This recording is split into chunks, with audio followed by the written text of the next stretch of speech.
few years ago, I had my Year 7 mathematics class for a music teacher who was away, sick.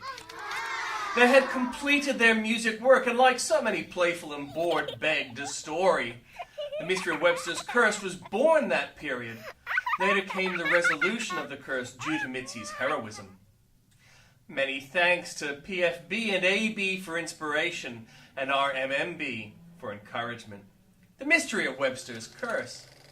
The events that surrounded the horror at that lonely suburban house so long ago are well recounted. That legend. Every year I'm given charge of many groups of students. The younger ones are not privy to the stories.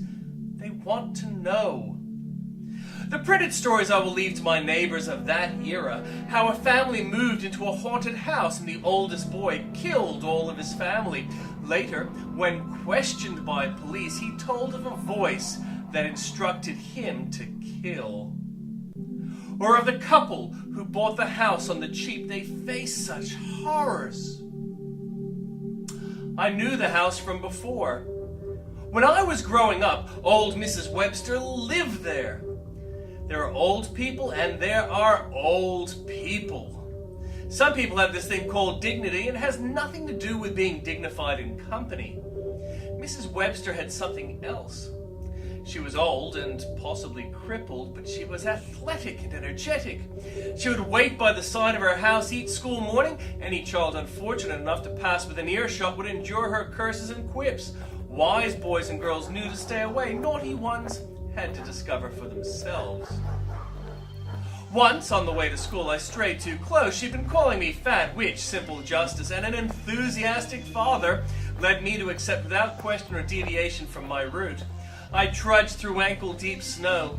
She had noticed my bag was low on my shoulder. I ignored her as I'd been trained. The wind was cold and sharp. I ignored the sharp pain in my shoulder and cheek, the dull thud, the sudden exhale. I stood stunned and still, my mind registering the stone and a little blood. Then I felt my cheek cool rapidly and wetly, felt the heat in the muscle as it responded to the tear in the flesh. I shouldered my bag high and sprinted on without further abuse.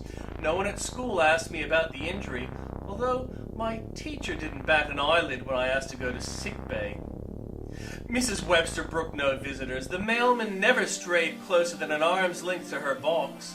The house was decayed and breathtaking. 2 stories if you don't count the attic. Magnificent arched windows stood high on the second floor.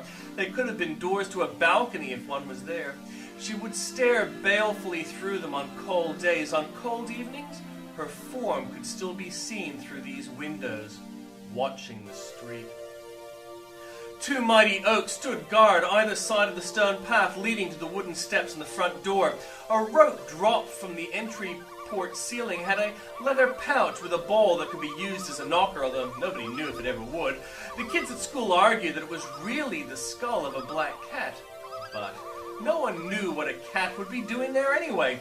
Even a black one, even if the house did smell of the carrion attractive to such cats. A gate enclosed the house. Wooden posts lay ranch-style with a rusty metal latch and hinge. It didn't matter that Mrs. Webster lived there. It was haunted. Time passes, and even the inimitable Mrs. Webster passed away. The mailman noticed one day that she failed to collect her letters. She stopped appearing at her windows, and passers-by noticed they weren't being harassed. Police knocked on the door with a wooden ball hanging from the drop string. No answer. Police headquarters instruct them to break in, which they do with minimal force. It is said that they found Mrs. Webster in a chair facing the fireplace. School legend has it that she wore her desk mask as a child on Halloween, dared to visit her place, her face a picture of horror with eyes wide and mouth agape. Some have said that she sometimes can still be seen standing at her window on a cold winter's eve, watching the street.